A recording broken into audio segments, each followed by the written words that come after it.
हाथ को लीजिए। श्री माता जी, ये राजकीय वरिष्ठ माध्यमिक विद्यालय ग्राम सरहौल, गुरुग्राम महानगर के कौन सी कक्षा?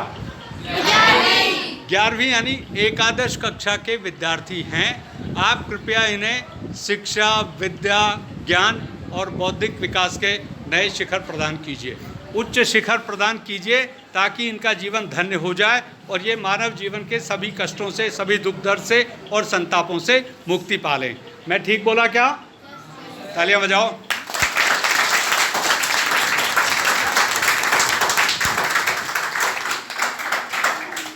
हमारे देश का नाम क्या है? भारत। भारत का अगर हम संधि विच्छेद करें, अगर हम भारत शब्द का संधि विच्छेद करें तो हमें दो शब्द प्राप्त होते हैं, भा जमा रत। दो शब्द मिले, क्या मिला? अब इसका कोई तात्विक अभिप्राय हमें बता सकता है? इसका अभिप्राय क्या हुआ? मैं बता दूं? चौक लाओ ना, चौक कहाँ है? डस्टर कहाँ है? ये देखिए, ये है,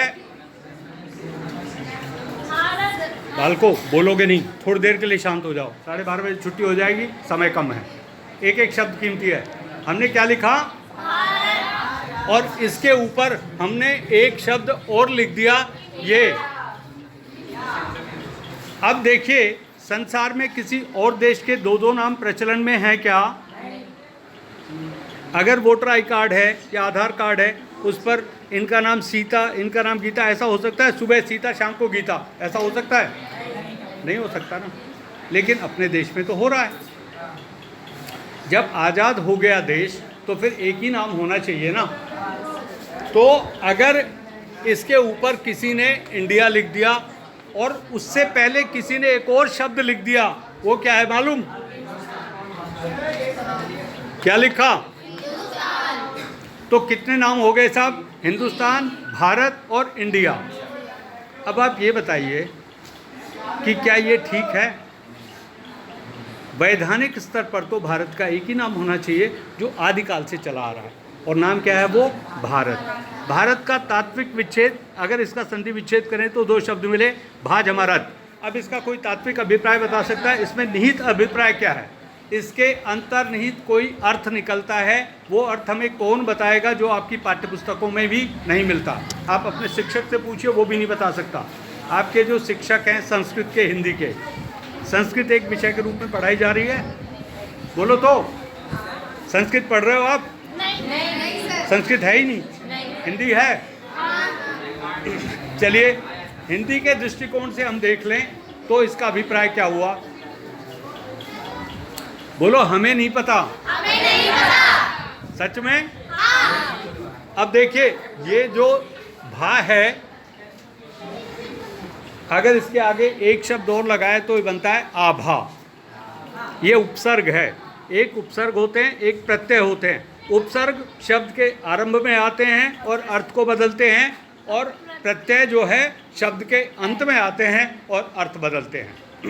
ठीक है साहब? जैसे समाज एक शब्द है, समाज में एक इक प्रत्यय लगाए तो बन गया सामाजिक।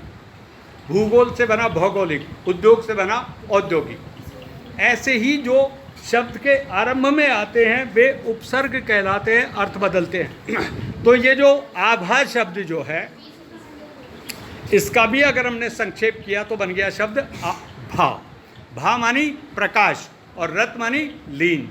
शब्द अर्थ क्या हुआ? प्रकाश में लीन। क्या अर्थ हुआ? भारत का तात्विक अभिप्राय क्या हुआ? जोर से बोलो। प्रकाश में रत मानी प्रकाश में लीन। अब प्रश्न उठता है, कौन से प्रकाश में लीन? बाबू, कौन से प्रकाश में लीन? सूर्य के प्रकाश में, चंद्रमा के प्रकाश में, या विद्युत के प्रकाश में, या किसी और प्रकाश में? कौन से प्रकाश में लीन? सूर्य। नो सर, सूर्य तो दूसरे देशों में भी आता है, और सूर्य तो सुबह उगा, शाम को अस्त हो गया। सूर्य का प्रकाश तो सही नहीं है, चंद्रमा का प्रकाश भी सही नहीं है। सोच के बताओ, और या फिर बोलो हमें नहीं पता। हमें नहीं पता।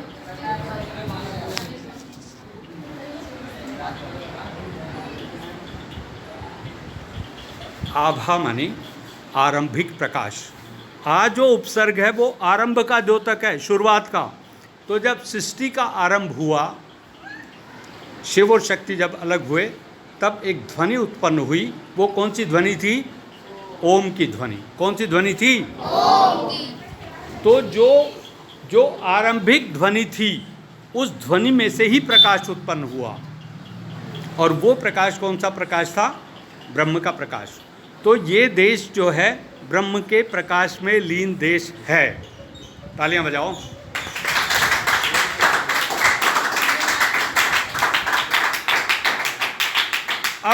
अब प्रश्न ये आता है कि अगर ये आरंभिक प्रकाश में लीन देश है, तो इसमें इतनी गरीबी कहाँ से आ गई, इतनी भुखमरी क्यों आई, इतना भ्रष्टाचार क्यों है और इतनी तकलीफ़ें क्यों हैं?